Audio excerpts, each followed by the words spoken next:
या CTET bye शालावाला। तो आपके सामने सारी क्लासेस आ जाएंगी, यहाँ से आप देख पाएंगे। ठीक है, सारी क्लासेस यहाँ से आप देख सकते हैं। उसके अलावा ये ऐप है हमारा, इसे डाउनलोड कर लो, यहाँ पे आपको नोटिफिकेशंस भी मिलती है और आपको सारे नोट्स वगैरह भी यहीं पे मिल जाएंगे। ठीक है, चलिए शुरू करते हैं। Individual differences. तो इंडिविजुअल डिफरेंसेस या व्यक्तिगत विभिन्नता क्या है आपकी? तो इस कॉन्सेप्ट को आज पीपीटी के माध्यम से नहीं, आज रिटर्न में इसको ब्लैक बोर्ड पे सीखते हैं, मतलब ब्लैक बोर्ड मतलब इसी को ब्लैक करेंगे। तो चलिए आज मैं आपको लेके चलता हूँ थोड़ा थ्योरी में, क्योंकि ये टाइप वाली चीज़ नहीं थी, मैंने इसको हाथ से लिखा है सारी चीज़ों को। देखिए, तो यहाँ से हम इसको चीज़ों को समझ करके चलेंगे धीरे धीरे। ठीक है, वैयक्तिक विभिन्नता या इंडिविजुअल डिफरेंसेस क्या होते हैं, अगर मैं आसान आसान भाषा में पहले थ्योरी ना पढ़ के अपनी जबानी आपको समझाने की कोशिश करूं, तो इंडिविजुअल डिफरेंसेस वो होता है जो आपकी विशेषताएं, ऐसी विशेषताएं जो बाकियों से अलग हैं, वो आपका इंडिविजुअल डिफरेंस है। यानी कि हर व्यक्ति में कुछ ना कुछ ऐसी विशेषताएं होती हैं जो बाकियों से उसको अलग करती हैं। आप जैसे देखते हैं कि हर किसी का फेस अलग ही होता है। इस दुनिया में 7 अरब लोग हैं, लेकिन हर किसी का फेस अलग है। वो अलग बात है कि किसी किसी का फेस जो है वो थोड़ा बहुत मैच हो जाता है, या भाइयों का फेस जो है, या बाप का और बेटे का फेस जो है वो हल्का मैच करेगा, लेकिन सेम टू सेम तो कभी भी नहीं होगा। उनमें भी आपका कुछ ना कुछ अंतर आपको देखने को मिल जाता है। यहाँ तक कि जो जुड़वा भाई होते हैं ना, या जुड़वा भाई बहन होते हैं, उनमें भी आपको कुछ ना कुछ अंतर देखने को मिल जाता है। उनमें आपकी शक्ल बिल्कुल एक जैसी होती है जुड़वा भाइयों की, या फिर उनके जो है हाव भाव भी एक जैसे होते हैं, हाइट भी बराबर होती है। फिर भी उनमें कहीं ना कहीं एक अंतर आपको, किसी के तिल अलग दिख जाएगा, किसी के बाल घुंघराले हो सकते हैं। तो कुछ ना कुछ डिफरेंस आपको दिख जाता है। तो ये जो हमारे बीच में जो अंतर है, कोई व्यक्ति मोटा है जनरली, कोई व्यक्ति पतला है, कोई व्यक्ति लंबा है, कोई व्यक्ति छोटा है, कोई व्यक्ति काला है, कोई व्यक्ति गोरा है ना। तो इस प्रकार से आपको कहीं ना कहीं दुनिया भर के अंतर आपको देखने को मिल जाएंगे। तो कुल मिला के कहने का मतलब यह है कि जो व्यक्तियों के या बच्चों के बीच में जो डिफरेंसेस हैं, जो डिफरेंसेस है, उसी को हम वैयक्तिक विभिन्नता कह रहे हैं, उसी को हम क्या कह रहे हैं, इंडिविजुअल डिफरेंसेस कह रहे हैं। जैसे अगर मैं यहाँ पे आपको थ्योरी के टाइप से मैं बताऊं, ये कोई ऑफिशियल परिभाषा तो नहीं है, जनरल परिभाषा बनाई है, ये किसी का मनोवैज्ञानिक का नहीं है, ये जनरल परिभाषाएं हैं। व्यक्तियों के पूरे समूह से अलग आपके अंदर जो विशेषताएं होती हैं, वही आपकी वैयक्तिक विभिन्नता है। सिंपल लैंग्वेज में है, सबसे साधारण। व्यक्तियों के पूरे समूह में, मान लीजिए आपका एक ग्रुप है 10 लोगों का, या क्लास है आपकी मान लीजिए 20 लोगों की, उन 20 लोगों में से कुछ ऐसी विशेषताएं होंगी आपके अंदर जो बाकियों में नहीं होगी। जैसे हो सकता है आपको आम खाने का शौक हो, बाकियों का ना हो। या हो सकता है कि आपके जो है ये हो सकता है आपकी हाइट बहुत लंबी हो जो बाकियों की नहीं होगी। तो इस तरह की भी विशेषताएं भी।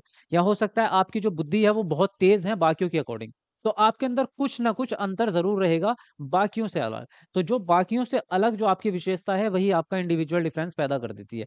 इंडिविजुअल का मतलब ही होता है व्यक्ति। इंडिविजुअल का मतलब होता है एक इंसान, अकेला इंसान। तो इंडिविजुअल मतलब इस अकेले इंसान में क्या विभिन्नता है बाकियों से, पूरी दुनिया से अलग तेरे अंदर क्या मौजूद है।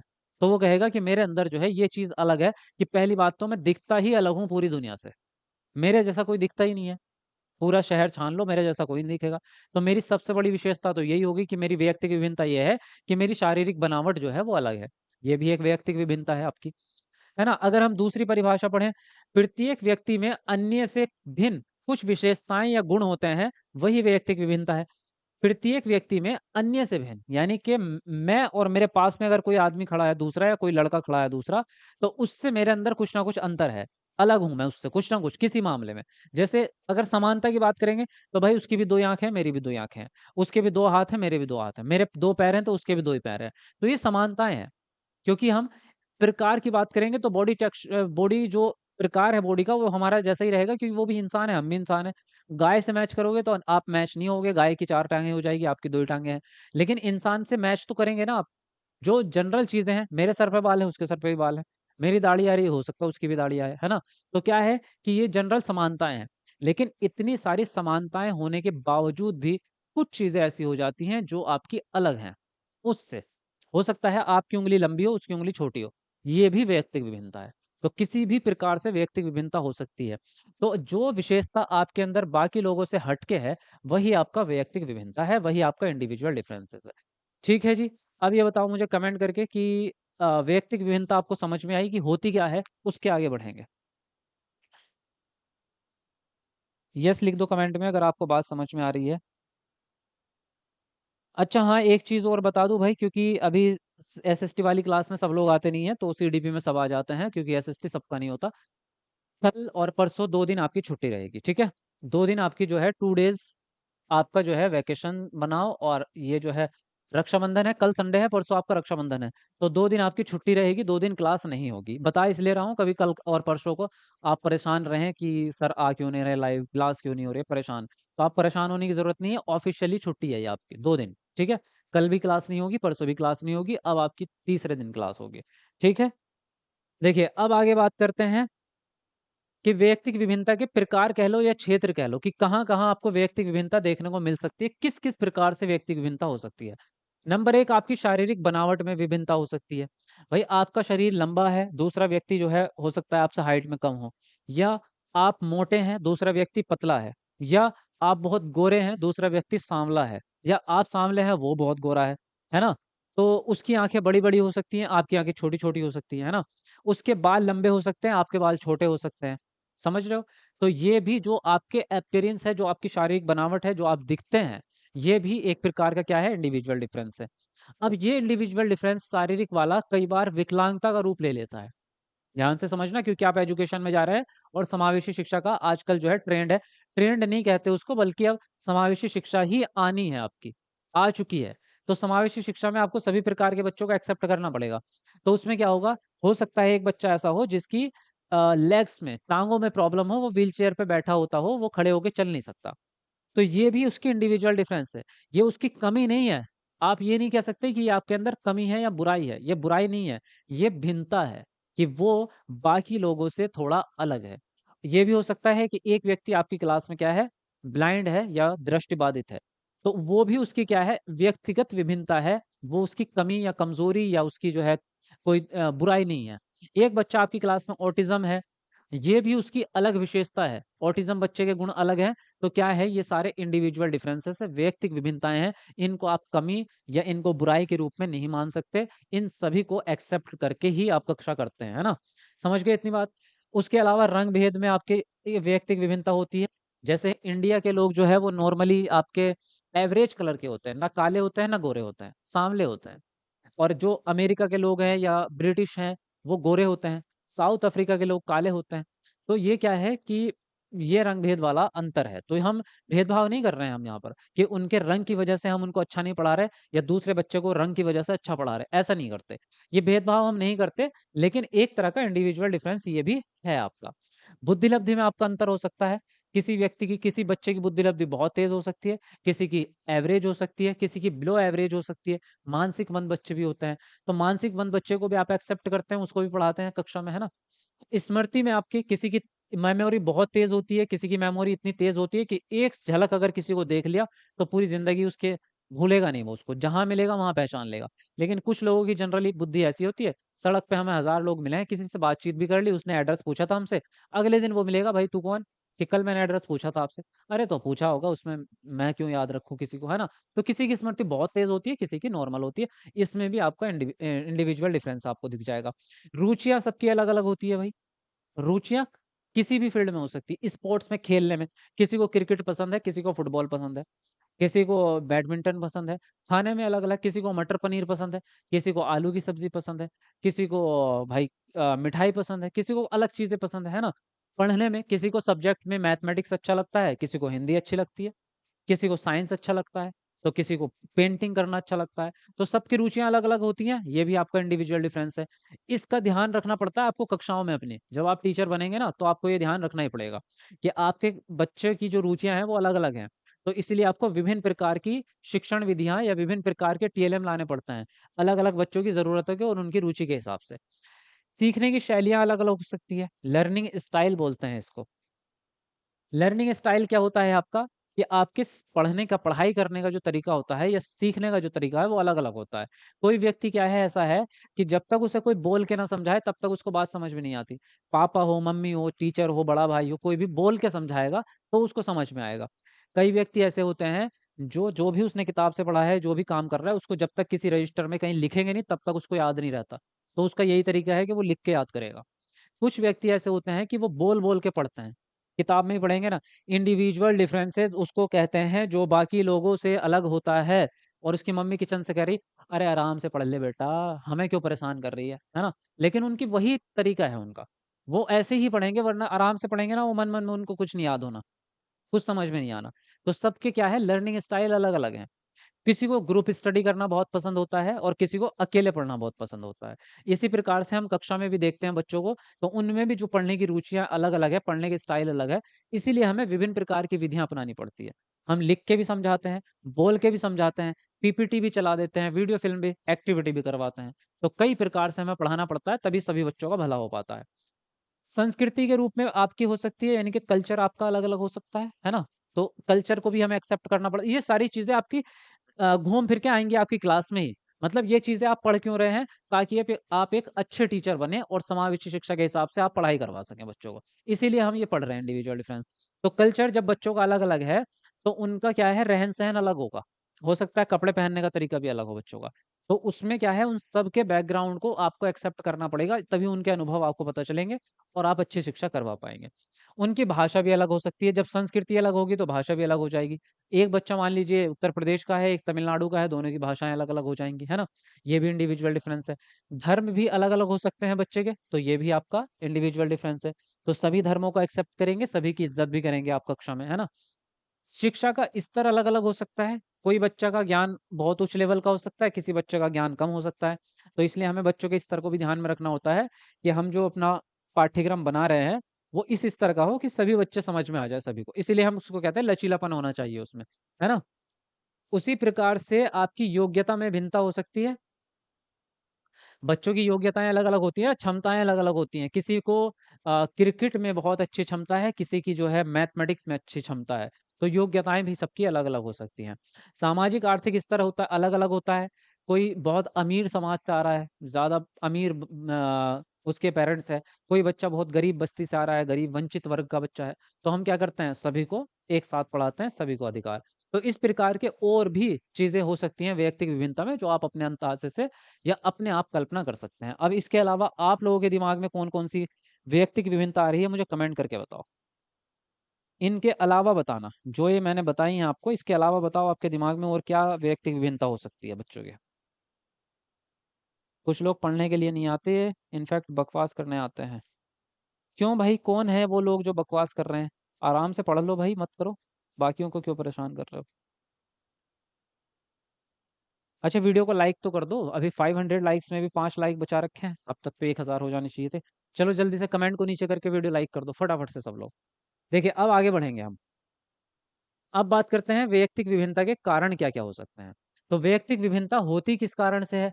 नंबर 1 आनुवंशिकता। आनुवंशिकता की वजह से आपकी वैयक्तिक भिन्नता होती है क्योंकि जब जो पेरेंट्स हैं आपके, आपके पेरेंट्स के अंदर गुण अलग-अलग हैं। तो जो अपने पेरेंट्स से आप गुण प्राप्त करेंगे आनुवंशिक रूप से वो भी अलग-अलग हो जाएँगे।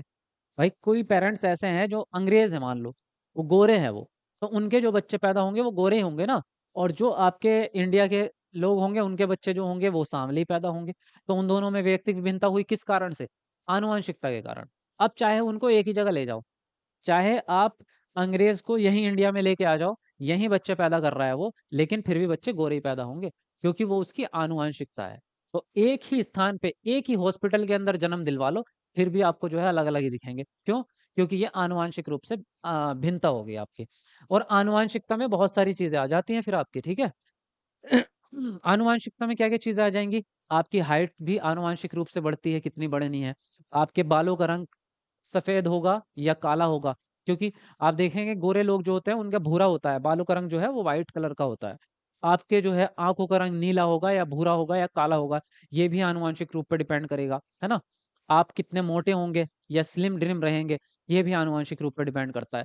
हालाँकि हम बाद में कई बार जो है अपने आप को एक्सरसाइज़ करने के माध्यम से जिम वगैरह करके अपने आप को फिट बनाते हैं, लेकिन उसके अलग अगर आप एक जनरल जीवन जी रहे हैं, तो आपके अंदर ये जो है आनुवांशिक रूप से होता है। अगर आपके पेरेंट्स मोटे हैं, तो लिख के ले लो, आप कितनी भी डाइटिंग कर लो, आप भूखे भी रह लेंगे तब भी आप मोटे हो जाएँगे। तब भी आप मोटे हो जाएँगे। बहुत लोग होते हैं ऐसे, वो कहते हैं यार मैं तो कुछ खाता ही नहीं हूँ, पूरे दिन कितनी डाइट कर ली मैंने, मैं तो पतला ही नहीं होता। क्यों? क्योंकि वो आनुवांशिक रूप से ऐसे ही है। लेकिन ऐसा नहीं है कि उसको बदला नहीं जा सकता। जिम करके, मेहनत करके अपने पूरे ही सिस्टम को, अपने पाचन क्रिया को बदल सकते हैं। अपने पूरा मेटाबॉलिज़्म उनका चेंज हो जाता है, तो वो फिटनेस में आ जाएंगे, वो फिट हो जाएंगे। तो वो हम क्या कर रहे हैं, वातावरणिक रूप से बदल रहे हैं उस चीज को, लेकिन आनुवांशिकता असर जरूर डालेगी। ठीक है। रुचियां भी आपकी एक कारण है वैयक्तिक विभिन्नता होने का, इंटरेस्ट अलग अलग होते हैं। वातावरण भी एक कारण है आपका, कि जैसे समाज में बच्चा रहेगा वैसी चीजें सीखेगा। भाई जिस समाज में रहेगा वही भाषा सीखेगा, जिस समाज में रहेगा वही चीजें खाने पीने की उसकी आदत बन जाएगी, है ना।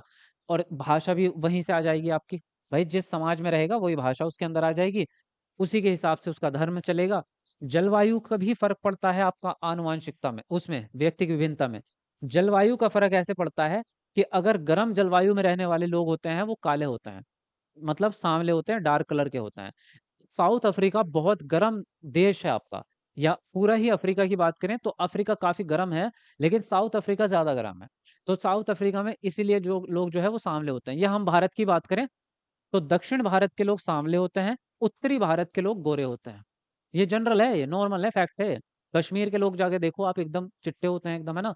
साउथ इंडिया में थोड़े सांवले लोग होते हैं, क्योंकि साउथ इंडिया में गर्मी ज्यादा होती है और नॉर्थ इंडिया में सर्दी ज्यादा होती है। तो जो लोग गर्मी में रहते हैं वो थोड़े से सांवले होते हैं, और जो आपके ठंड वाले इलाके में होते हैं वो थोड़े से गोरे होते हैं। तो जलवायु का फर्क भी आपके उस पर डिपेंड करता है, मतलब आपके अंदर इंडिविजुअल डिफरेंसेस पैदा करता है। जन्म स्थान से भी फर्क पड़ता है, आपने किस स्थान पे जन्म लिया है।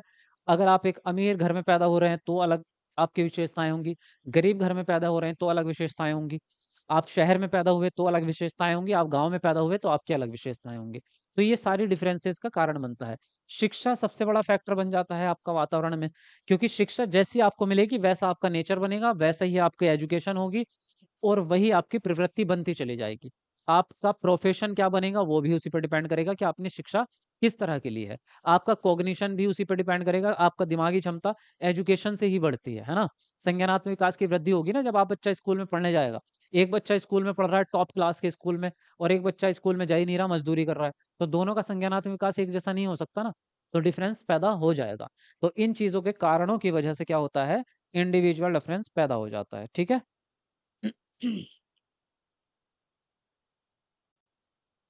हाँ जी, क्या हुआ? सर प्रोटीन कौन सा लेते हो, मोर या सूरज? यार कैसे कैसे सवाल करते हो।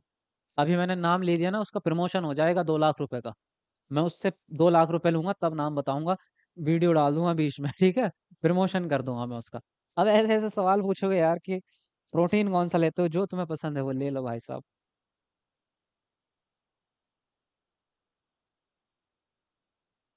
किसी किसी के पेरेंट्स मोटे नहीं होते लेकिन बच्चे मोटे हो जाते हैं, यस।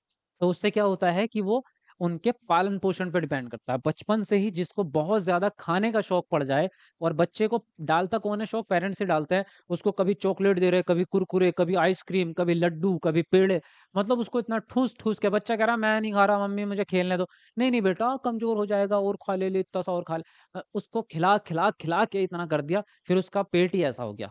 अब वो थोड़ा बड़ा भी हो जाएगा, तो अब उसकी भूख इतनी बढ़ चुकी है, जब आदत इतनी डाल दी कि अब वो ना चाह के भी नहीं छोड़ सकता, अब उसको चाहिए। तो इसलिए जो है वो बच्चे मोटे हो जाते हैं। तो इन चीजों का फर्क पड़ता है, क्योंकि आनुवंशिकता के साथ में वातावरण भी तो हमारा इफेक्ट डालेगा ना, दोनों चीजों से ही तो विकास होता है। ठीक है। बाकी एक कमेंट देख लेता हूँ आपकी। कहीं कहीं का पानी अच्छा होता है तो लोग गोरे हो जाते हैं। अच्छा। हमें तो आप पसंद हो सर। मैं पसंद हूँ तो अच्छी बात है, ये तो मैं पसंद हूँ तभी तो क्लास करोगे आप। मैं पसंद नहीं होऊंगा तो क्लास कैसे देखोगे।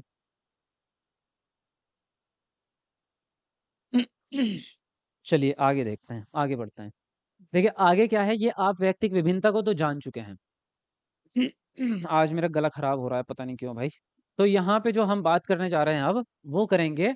नोट लिखा है हालांकि मैंने, कि जब आप एक टीचर बनते हैं तो आपको इन बातों का ध्यान रखना होता है। यानी कि शिक्षक की भूमिका कह लो इसको, है ना, कि इंडिविजुअल डिफरेंस में शिक्षक की क्या भूमिका है। ये इसको टाइटल आप दे सकते हैं, इंडिविजुअल डिफरेंस में शिक्षक की क्या भूमिका है। और ये भी है कि ये जितने भी मैंने यहाँ पे लाइनें लिखी है, ये एज इट इज आपके एग्जाम पेपर में ऑप्शन में लिखी हुई आती है। तो यहाँ पे अगर आप देखोगे पहला नंबर पे, वैयक्तिक विभिन्नता को स्वीकारना चाहिए, वैयक्तिक विभिन्नता को नकारना नहीं है। वैयक्तिक विभिन्नता को, अगर आपका आ जाए कि वैयक्तिक विभिन्नता को खत्म कर देंगे, तो वो निगेटिव ऑप्शन होता है आपका। वैयक्तिक विभिन्नता को अनदेखा करेंगे, लिख दूं क्या कहीं पे, आपका अनदेखा करना, या फिर खत्म करना, या फिर निपटाना, इस तरह की चीजें आ जाए, या व्यक्तिक विभिन्नता को दूर करना, ऐसा आप नहीं कर सकते। ये सारी निगेटिव चीजें हैं आपकी, ठीक है, ये निगेटिव है आपके। व्यक्तिक विभिन्नता को क्या करेंगे, स्वीकार करेंगे। जब तक आप व्यक्तिक विभिन्नता को एक्सेप्ट नहीं कर सकते, आपकी समावेशी शिक्षा बन ही नहीं पाएगी। समावेशी शिक्षा का तो मतलब देखो, समावेशी का मतलब यह है कि सभी प्रकार के बच्चे एक जगह इकट्ठे हो जाएं, और जब तक आप उनकी कमियों को, या कमियां तो मैंने गलत वर्ड बोल दिया, उनकी भिन्नताओं को जब तक स्वीकार नहीं करेंगे, तो आपका विभिन्न प्रकार के बच्चे आएंगे कैसे एक जगह पे। एक जगह जगह पे विभिन्न प्रकार के बच्चों को आने का मतलब यही है कि उनकी भिन्नताओं को आपने स्वीकार कर लिया, तभी समावेशी शिक्षा हो पाएगी। क्लियर इतनी बात। पाठ्यक्रम आपका लचीला होना चाहिए। वजह, वजह यह है कि जब बच्चों की विशेषताएं अलग अलग हो चुकी हैं, स्तर भी अलग होंगे, जाहिर सी बात है। कोई बच्चा बहुत इंटेलिजेंट होता है, कोई एवरेज होता है, और बच्चों की ज़रूरतें भी अलग अलग हो जाती हैं। एक बच्चा आपका दृष्टि बाधित है, एक श्रवण बाधित है, एक बच्चा आपका ऑटिज्म है, तो सबकी ज़रूरतें अलग अलग होगी। उनको पाठ्यक्रम भी अलग अलग चाहिए, पढ़ने का तरीका भी उनका अलग अलग हो जाएगा। एक को ब्रेल लिपि चाहिए, एक को पीपीटी चाहिए, एक को एक्टिविटी करके ही सीखेगा वो। तो क्या करना पड़ेगा आपको, अपने पाठ्यक्रम में बदलाव करना पड़ेगा। जैसी जरूरत वैसा बदलाव, और उस बदलाव करने को ही लचीलापन कहते हैं, ठीक है। जो आप अपने पाठ्यक्रम में बदलाव करते हैं उसको लचीलापन कहते हैं आप। और केवल पाठ्यक्रम में नहीं, लचीलापन आपका जो है किन किन चीजों में हो जाएगा आपका, जो लचीलापन है वो आपका पाठ्यक्रम के अलावा शिक्षण विधियों में भी हो जाएगा। शिक्षण विधियों में भी आपका लचीलापन हो जाएगा आपका, और आपके टीएलएम में भी लचीलापन हो जाएगा, और आपके मूल्यांकन में भी लचीलापन हो जाएगा, ठीक है। तो इन सभी चीजों में होगा, क्योंकि मूल्यांकन भी एक तरीके से नहीं हो पाएगा सारे बच्चों का। जब बच्चों के विशेषता अलग अलग हो गई, तो मूल्यांकन भी अलग तरीके से करना पड़ेगा। क्योंकि एक दृष्टिबाधित बच्चा आपको लिखित परीक्षा नहीं दे सकता, वो मौखिक ही दे सकता है। और एक ऑटिज्म बच्चा, वो भी लिखित परीक्षा नहीं दे सकता आपसे, वो उसको एक्टिविटी करवा के ऑब्जर्वेशन के द्वारा करना पड़ेगा, है ना। एक डिसलेक्सिया वाला बच्चा है, वो भी लिखित परीक्षा नहीं दे सकता आपसे, क्योंकि उसको पठन में दिक्कत आ जाएगी। तो क्या करना पड़ेगा, मूल्यांकन भी विभिन्न प्रकार से करना पड़ेगा, ठीक है। समझ में आ रही है बात। विभिन्न प्रकार की शिक्षण विधियां अपनानी पड़ेगी आपको, विभिन्नता को देखते हुए। विभिन्न प्रकार की सॉरी, शिक्षण सामग्री था ये। शिक्षण विधियां और शिक्षण सामग्री विभिन्न प्रकार की आपको चाहिए, जब तभी आप सभी बच्चों का क्या कर पाएंगे, जरूरतें पूरी कर पाएंगे। सोम क्यों हो रहा है भाई। हाँ, अपनेपन की भावना पैदा करेंगे आप बच्चों के अंदर, क्लास के अंदर, तभी आपकी व्यक्तिगत भिन्नता पोषित हो पाएगी, या क्लास में रह पाएगी। सभी बच्चों की संस्कृति और भाषा को स्वीकारना पड़ेगा आपको, क्योंकि संस्कृति और भाषा से इंडिविजुअल डिफरेंस पैदा हो रहा है। तो सभी बच्चों की बैकग्राउंड को, जो उनका सामाजिक स्तर है, सामाजिक संदर्भ जिसको कहते हैं, उसको एक्सेप्ट करना पड़ेगा। तभी आप उसके अनुभवों का इस्तेमाल कर पाएंगे अपनी कक्षा में। उसको जो भाषा आती है उसी में बातचीत करोगे, तभी वो सीख पाएगा। विभिन्नता रुकावट नहीं है, नोट करो इसको, विभिन्नता रुकावट नहीं है, साधन है, संसाधन है। तो कई बार ऐसा लिखा आता है कि व्यक्तिगत विभिन्नता होने की वजह से टीचर को पढ़ाने में बड़ी दिक्कत आती है। तो ये बात बिल्कुल नेगेटिव है। टीचर को कोई दिक्कत नहीं आती है, और ना ही दिक्कत आनी चाहिए, क्योंकि टीचर का काम ही यही है कि बच्चों को विभिन्न प्रकार से पढ़ा सके।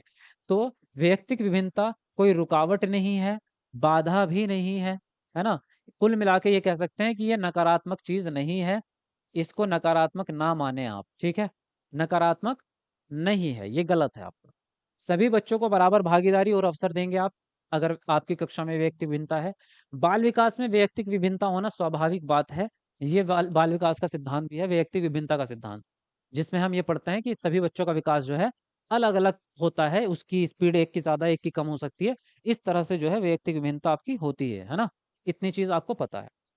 चलिए, बाकी कॉन्सेप्ट ही थे आपके, तो कॉन्सेप्ट तो आई थिंक आपको समझ में आ गया होगा, बताओ मुझे कमेंट करके।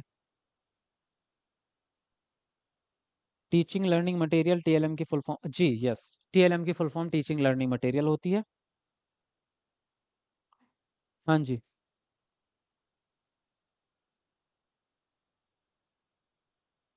चलो वीडियो को लाइक तो कर दो भाई, सब लोग मिलके जरा फटाफट से एक बार। 1000 लाइक होने वाले हैं, जरा एक बार कमेंट को नीचे करके वीडियो लाइक कर दो सबके सब। चलिए देखिए, यहाँ पर जो है, वैसे मैंने आज ज्यादा प्रश्न वगैरह रखे नहीं थे, क्योंकि उतना मुझे भी प्रश्न डालने का टाइम मिला नहीं था। कहाँ गया भाई, अच्छा, इधर से टच नहीं किया मैंने अभी तक। तो ये एक प्रश्न है आपके सामने, इसको आप देख सकते हैं। देखो, कथन ए है आपका, ज्यादातर बच्चों के दूध के दांत 6 वर्ष की उम्र में टूट जाते हैं, परंतु किसी के 5 या 7 वर्ष की उम्र में दांत टूटने को असामान्य नहीं देखा जाता। और तर्क है आपका, हालांकि वृद्धि और विकास सामान्य विकास का क्रम सार्वभौमिक होता है, इसमें वैयक्तिक विभिन्नताओं के अनुसार काफी प्रयास होता है। तो ए और आर में से कौन सी बात सही है, ये आप लोग कमेंट करके बताएंगे कि इसमें से कौन सा ऑप्शन आपका सही होगा। चलो बताओ कौन सा ऑप्शन सही होगा।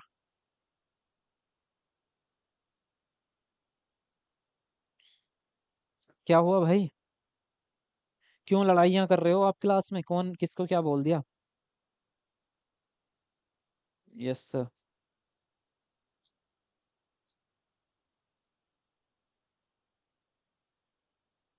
हम्म। ठीक है। जी। गुड इवनिंग टीचर जी। मन्नत जी अब आई हैं आप? बड़ी लेट, क्या बात? हम्म। कहाँ थे आप? देखो यहाँ पे हम बात करें तो आपका ज्यादातर बच्चों के दूध के दांत जो है वो 6 वर्ष की उम्र में टूट जाते हैं। लेकिन अगर किसी बच्चे के 6 साल की बजाय 5 साल में अगर दांत टूट जाए, या 6 की जगह 7 साल में दांत टूट जाए, दूध के दांत टूटने का जो समय होता है वो 6 वर्ष मानते हैं हम।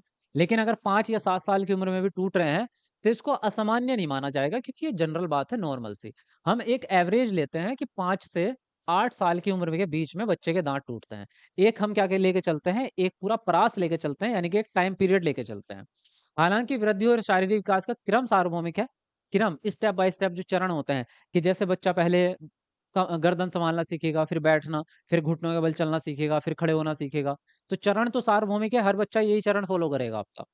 लेकिन चरण तो सार्वभौमिक है, लेकिन व्यक्तिक विभिन्नता होने की वजह से काफी अंतर आ जाता है। परास मतलब अंतर, डिफरेंसेस ही कहते हैं इसको। ठीक है, रेंज हो जाती है आपकी। तो ये बात भी आपकी सही है। चूंकि बच्चों में वैयक्तिक विभिन्नता है, इसीलिए बच्चा कोई 6 साल की उम्र में दांत तोड़ेगा, कोई 5, कोई 7, कोई 8। तो ये दोनों ही बातें आपकी सही हैं और व्याख्या भी सही हो जाती है। इसलिए आंसर राइट होता है आपका पहला ऑप्शन। ठीक है। चलिए, और आज की क्लास यहीं पे समाप्त होती है भाई। छोटी क्लास थी, कोई बात नहीं, छोटा ही टॉपिक था। तो अगर किसी को कुछ पूछना है तो पूछ सकते हैं आप कमेंट करके। बाकी वीडियो को लाइक शेयर कर दो और चैनल को सब्सक्राइब कर लो जो भी नए बच्चे हैं, है ना। चलो फटाफट से वीडियो को लाइक तो कर दो सबके सब मिलके जरा। हम्म। और कल क्लास नहीं होगी भाई, परसों नहीं होगी, 2 दिन का ख्याल रखना। बाकी मैं लाइव आ जाऊंगा, ऐसा नहीं है कि मैं आऊंगा नहीं। ऐसे बातचीत करने के लिए मैं लाइव आ जाऊंगा, बस क्लास नहीं होगी आपकी। ठीक है, 2 दिन छुट्टी रहेगी। बाकी जो पिछली क्लासेस हैं वो लोग आप लोग देख लेना, और एक मैराथन क्लासेस हैं आपकी, वो देख लेना। तो मैराथन यहीं मिल जाएंगे आपको इस प्लेलिस्ट में। ये आपकी जो प्लेलिस्ट है ना, ये वाली सी टेट बाई शालावालम सर्च करोगे तो ये क्लास आ जाएगी, महाभारत वाली। सी टेट महाभारत लिखा हुआ है इसके ऊपर। इसके अंदर प्लेलिस्ट में मैराथन क्लासेस हैं। इसमें ईवीएस की भी है, मैथ पेडागोजी की भी है, और भी बहुत सारी हैं। तो ये जाके ये देख लेना कल और परसों में। ठीक है। चलो बताओ, किसी को कुछ कहना हो तो, पूछना हो तो पूछ सकते हैं आप। हम्म। सुबह 5 वाली क्लास चलेगी? नहीं, सुबह की भी नहीं चलेगी, कल कोई क्लास नहीं होगी आपकी। बस ऐसे ही थोड़ा घर में प्रॉब्लम है जी। ओके। मॉर्निंग में सर? मॉर्निंग में, कल मॉर्निंग में भी नहीं होगी अब आपकी। अब 2 दिन के बाद ही होगी आपकी क्लास। ठीक है। बाकी जो बची हुई आपकी क्लासेस हैं, जो आपकी छूट गई हैं पिछली, वो क्लासेस कवर कर लेना तब तक। ओके। सर आपके यहाँ रक्षाबंधन होती है क्या? हमारे यहाँ तो होती है, पर मेरे यहाँ मतलब मेरे घर में नहीं होती। बट मैं तो आप लोगों को छुट्टी दे रहा हूँ ना, आप लोग मनाओ भाई रक्षाबंधन, है ना। आप लोगों की वजह से छुट्टी दे रहा हूँ, बाकी 1-2 दिन मैं भी रेस्ट रेस्ट कर लूंगा, और क्या, है ना। रेस्ट तो क्या, कुछ ना कुछ काम करेंगे, बैकग्राउंड वर्क करेंगे।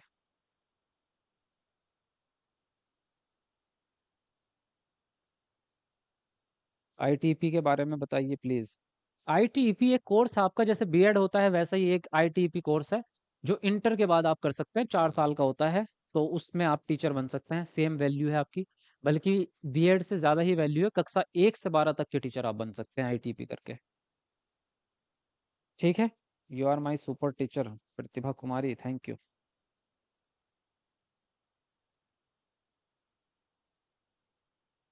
मैं भी जिम जाता हूँ रेगुलर सर। ठीक है, अच्छी बात है, जाओ भाई। मैं ट्रेनर नहीं हूँ, जिम ट्रेनर नहीं हूँ मैं। तुम मुझे जिम की बातें बता रहे हो, ठीक है। तो अच्छी बात है, ये जिम जाते हो आप, ये बहुत अच्छी बात है, फिट रहना चाहिए।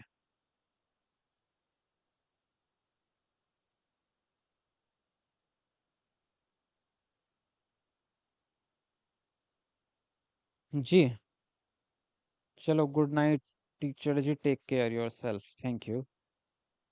महाराष्ट्र का टेट कब आएगा? अभी इसकी कोई खबर नहीं आई भाई, ऑफिशियली कुछ नहीं आया। स्वलीनता क्या होता है? ऑटिज्म को ही स्वलीनता कहते हैं, जो बच्चे की ये एक तरह का विकार है। अभी इसको पढ़ेंगे हम, डिटेल में आएगा, आपका चैप्टर आएगा, उस चैप्टर में पढ़ेंगे इसको।